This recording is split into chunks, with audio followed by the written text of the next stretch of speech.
Today we're here with Sergeant Gene Higginbotham with the Livingston Parish Sheriff's Office. He's here today to tell us all about the DARE program. Maybe the DARE program is there at your school and you've heard about other kids that are in it and you've been curious about it. The sergeant today can answer some of the questions that you might have. He's also going to tell us why he wanted to go into law enforcement and talk about the things that he does every day to help keep all of us safe. Okay, first, thank you, Sergeant, for taking time. I know that you're really busy, and I really appreciate you coming to talk with us today. It's no problem. I'm gonna go ahead, since we're 6 feet away, we're abiding by the guidelines now. I'm gonna go ahead and take my mask off so that way you can fully see me. No, it's no problem. I always enjoy talking about the DARE program, and I've been doing it for about 19 years now, and it's always been something that I've truly enjoyed. Something that I know that when I was really young and wanted to get into law enforcement, mainly just to help people. That's always, I've always been somebody that's tried to help someone, whether it's been, they've been in, they need advice or they've been in some type of trouble, to give them guidance. And that's kind of really what the DARE program, it stands for Drug Abuse Resistance Education, but there's so much more to it than that. It's about making good choices. We actually use the DARE in our, what we call our decision-making model in DARE, which stands for Define, Assess, Respond, and Evaluate. And those are the 4 steps that we use to help young people, or really just anybody. I joke with the kids and say, hey, some adults could probably use this class, but because we all need help in making good decisions, because a lot of times we don't think about what it can do to other people. And that's another focus that we have, is that we know that a lot of times that we think about what it can do for us or what benefit we can get out of a decision, but it has to be about other people too. Is it going to affect them in any negative way? I'm probably one of those adults that could use some explanation about DARE. I loved what you just said. You said define, and what was A? See, I've already Assess. Assess. Would you take a minute, please, and explain each of those steps? Sure. Define basically is, and that goes back to, you can't solve a problem unless you know what the problem is. So the first step in defining the issue or the challenge or opportunity that you have, that you're facing, that's to me the most crucial or critical step. Is, hey, because I know we've all done it where we kind of can't see the forest for the trees. We think we know what the problem is, but actually we're not looking deep enough. Sometimes actually looking in the mirror and seeing that maybe we're a big part of the problem too, or what's causing it. Sure. And so we have to define what that issue or that problem is. When you assess, that's where you're looking at, okay, what are my choices? What's the consequence of each choice? What if I do this, then what's going to happen? But also on the flip side of that is, even if I don't do anything, because I know that's sometimes the easy way out, is to say, well, hey, I'm just not going to do anything. I'm not going to say anything. I'm not going to, and that can lead to even bigger problems sometimes. So we make sure that they assess and look at, hey, if you do this, this is what can or can't happen. But also, if you don't do this, this is what can or can't happen. And then you respond, and that's where you make your choice. Or you say, okay, this is what I'm going with. Then in that final step where you evaluate, it's kind of where you're double checking yourself. And I know the kids they'll kind of roll their eyes when I mention this. That how many of you have been told, when you're taking a test, you want to hurry up and get done with it, and you're through with it, and you're like, great, that's over with. It's out of my face now. And so how many of you have been told by your teacher to go back and they'll always finish, double check our work? And I was like, that's right. And we even have to do that when we're making decisions. We have to double check ourselves and go, okay, because sometimes we get a little hyped up and, oh yeah, this is definitely what I'm going with. It's like, well, let me take a second, let me take a breath and back up and just make sure this is what I'm supposed to be doing.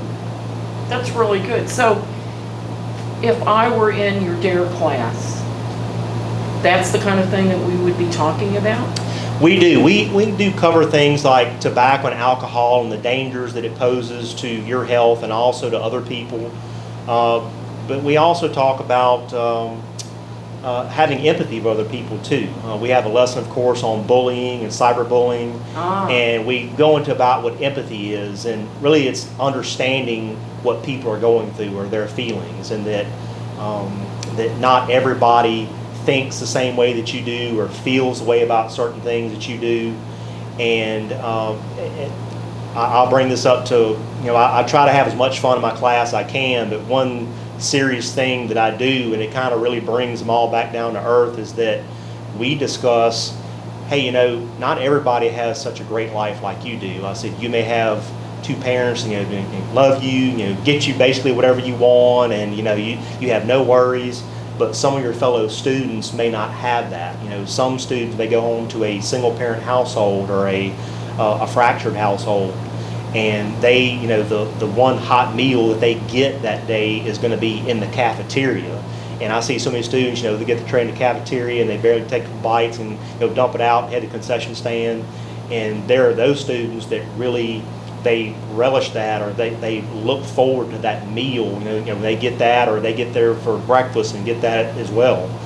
And it helps them understand, that, hey, even though I may be joking or picking with somebody, I don't know what they have going on in their life, and they may not feel that I'm picking or playing with them. They may take it very personal. And that goes back to problem solving. Hey, why are they so upset, or why is this person, why they snap at me? I was just joking or playing. You have to step back and go, well, maybe I'm kind of part of the problem. Maybe I said something I shouldn't have. So I love that. So as important as it is to teach our students about the dangers of drugs and alcohol and what to do if you're in a situation maybe where that's present and you don't want to have anything to do with it, you're giving them strategies on how to cope with that. But in addition, you're also giving them strategies for how to be successful in all areas of their life. And really, and I think that's the goal of our school system too, is that we want all of our students to have all the success. So I tell them that. I said, I hope you have everything that you hope and dream about and your goals. I want y'all to have that, but it takes work.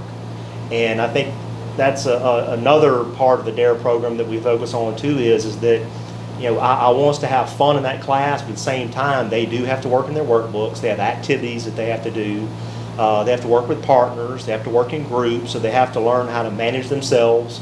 And there are times that they may end up with somebody in their class that they've never worked with before, or have to work with several other people that they've never really talked to that much before.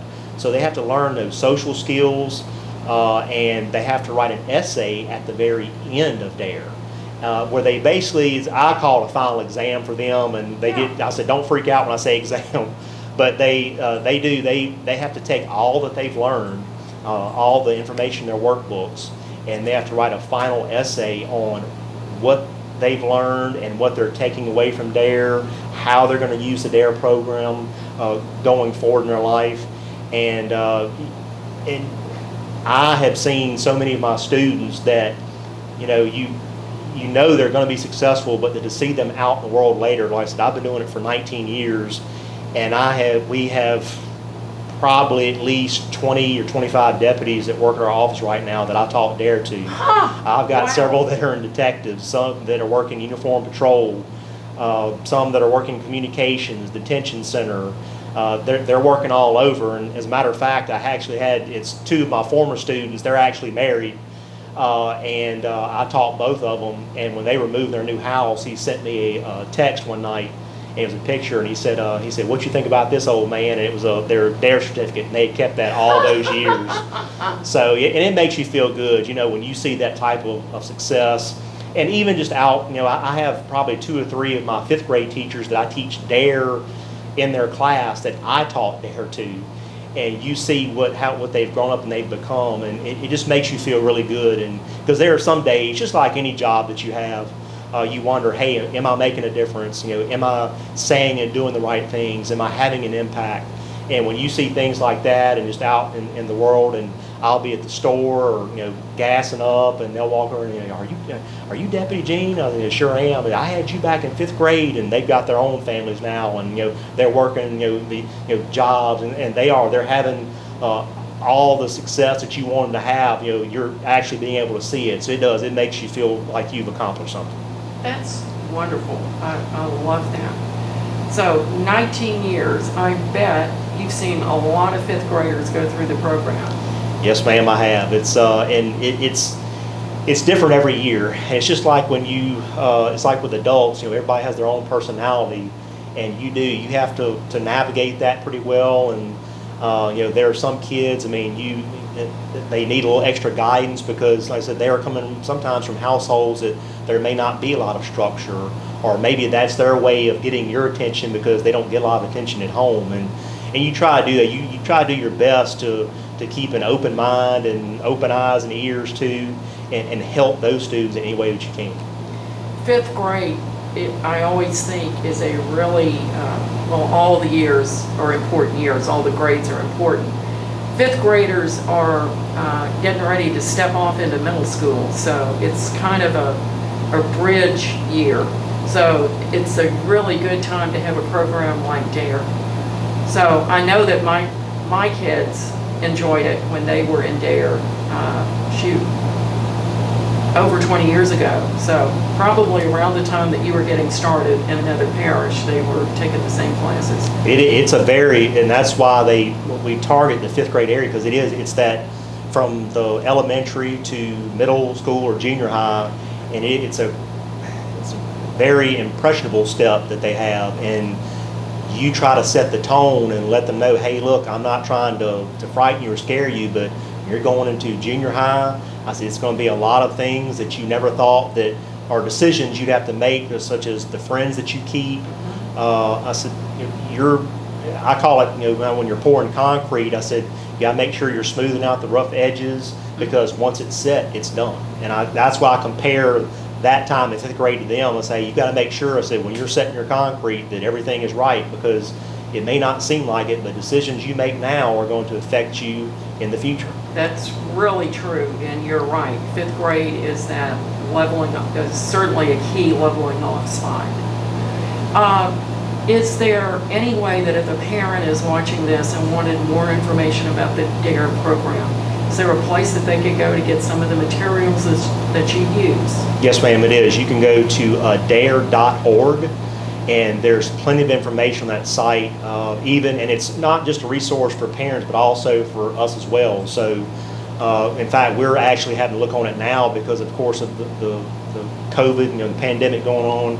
A lot of our students, they're having to learn remotely. Yes. So we're actually looking at, now it's called DARE Remote. It should be out later, probably in September.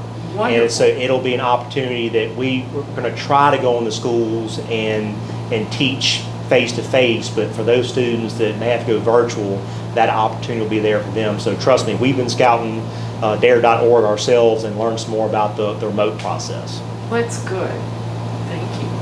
Thank you so much for coming and talking with us today. I know I learned a lot about the DARE program, and I want to congratulate you, first of all, for being in it for 19 years. I know it's very gratifying to see the fruit of your labor when you see those deputies that you taught want to be like you, because they saw something that they wanted to copy.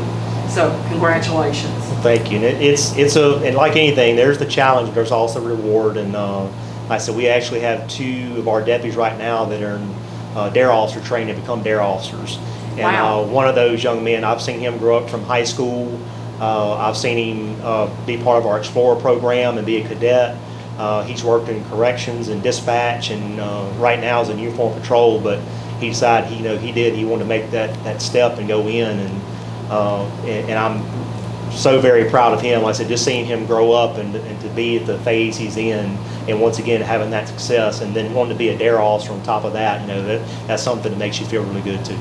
Well, thank you for telling us all about the program. We really appreciate your time. Oh, it's no problem.